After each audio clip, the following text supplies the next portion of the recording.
AP రాజకీయాల్లో మరో ఆసక్తికర పరిణామం. మెగాస్టార్ చిరంజీవి జై జనసేన నినాదం సంచలనంగా మారుతోంది. కొద్ది రోజులుగా బీజేపీ నేతలు చిరంజీవి కోసం చేస్తున్న ప్రయత్నాల వేళ ఇప్పుడు చిరంజీవి తన ప్రజారాజ్యం జనసేనగా రూపాంతరం చెందిందని చెప్పడంతో ఒక్కసారిగా అందరూ ఆశ్చర్యపోతూ ఉన్నారు. రాజకీయంగా ఇది కొత్త రూపాంతరాన్ని చెందిందని చెప్పడంలో మరి కొత్త లెక్కలు తెర మీదకొస్తోంది. ఢిల్లీ కేంద్రంగా ఏపీ రాజకీయాలపై బీజేపీ నేతలు పక్కా వ్యూహాత్మకంగా వ్యవహరిస్తున్నారు. మెగా బ్రదర్స్ పైన బీజేపీ ఆశలు పెట్టుకుంది. ఇప్పుడు చిరంజీవి చేసిన వ్యాఖ్యల వెనుక కీలక సమీకరణలు, అంచనాలు తెర మీదకు వస్తోంది. రాష్ట్ర విభజన తర్వాత చిరంజీవితో రాజకీయాలకి దూరంగా ఉంటున్నారు. అనేక సందర్భాల్లో చిరంజీవి రాజకీయ రీ ఎంట్రీ గురించి చర్చ జరిగినా తనకు అలాంటి ఆలోచన లేదని స్పష్టం చేశారు. జనసేన ఆవిర్భావ సమయంలో మరో ప్రజారాజ్యం అంటూ ప్రచారం, విమర్శలు టార్గెట్ చేశాయి. నాటి ప్రజారాజ్యంలో చోటు చేసుకున్న పరిణామాలు పలు సందర్భాల్లో పవన్ ప్రత్యేకంగా ప్రస్తావన చేశారు. విజయవాడ మెగాస్టార్ చిరంజీవి నాడు ప్రజారాజ్యం పార్టీని కాంగ్రెస్లో విలీనం చేయడం పవన్కి ఇష్టం లేదనే వాదన ఉంది. కాగా పవన్ జనసేన ఏర్పాటు తర్వాత ఆ వ్యవహారాలు ఎప్పుడు చిరంజీవి జోక్యం చేసుకోలేదు. కొన్ని సందర్భాల్లో మాత్రం పవన్కి తన మద్దతు ఉంటుందని చిరంజీవి వ్యాఖ్యలైతే మరి ఎన్నో వైరల్ అయింది.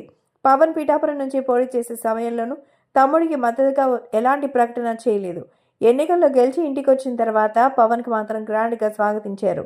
ఇక పవన్ ప్రామాణిక స్వీకార వేదిక నుంచి మెగా బ్రదర్స్తో కలిసి ప్రధాని మోదీ ఇద్దరి చేతులను పైకెత్తి అభివాదం చేయిస్తూ తన మనసులో ఏముందో స్పష్టం చేశారు. ఆ తర్వాత చిరంజీవి తమతో కలిసొచ్చేలా బీజేపీ నేతలు ప్రయత్నాలు కొనసాగించారు. కానీ చిరంజీవి ఎక్కడ తన మనసులో మాట బయటపెట్టలేదు. పవన్ సైతం తన అన్నయ్య రాజకీయ భవిష్యత్తు గురించి ఎప్పుడూ స్పందించలేదు. ఇప్పుడు చిరంజీవి నాటి ప్రజారాజ్యమే నేటి జనసేన అని చెప్పడంతో భారీ వ్యూహం కనిపిస్తోంది. నాడు ప్రజారాజ్యంలో చిరంజీవితో కలిసి పనిచేసిన వాళ్ళు ఇప్పుడు వేరువేరు పార్టీల్లో ఉన్నారు. మరికొందరు రాజకీయాలకు దూరంగా ఉన్నారు. వారిని తిరిగి జనసేనకు దగ్గర చేసేలా చాలా మంది తాజాగా చిరంజీవి ఈ స్పష్టత ఇచ్చినట్టుగా విశ్లేషకులు కూడా మొదలయ్యాయి. ప్రస్తుతం కూటమిలో భాగస్వామిగా ఉన్న పవన్ తన పార్టీ బలోపేతం కోసం కొత్త వ్యూహాలకు అమలు చేస్తున్నారు. అటు ప్రధాని మోదీ సైతం పవన్తో పాటుగా చిరంజీవికి ప్రత్యేక ప్రాధాన్యత అయితే ఇస్తున్నారు.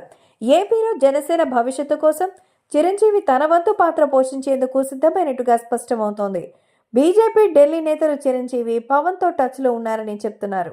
ఇదే సమయంలో చిరంజీవి అంగీకరిస్తే కొత్త బాధ్యతలను ఇచ్చేందుకు కీలక ప్రతిపాదనలు చేసినట్టుగా సమాచారం. దీంతో ఇప్పుడు చిరంజీవి జనసేనకు జై కొట్టారు. దీంతో చిరంజీవి గారి తాజా వ్యాఖ్యలు రాజకీయంగా ఆసక్తిని పెంచుతోంది.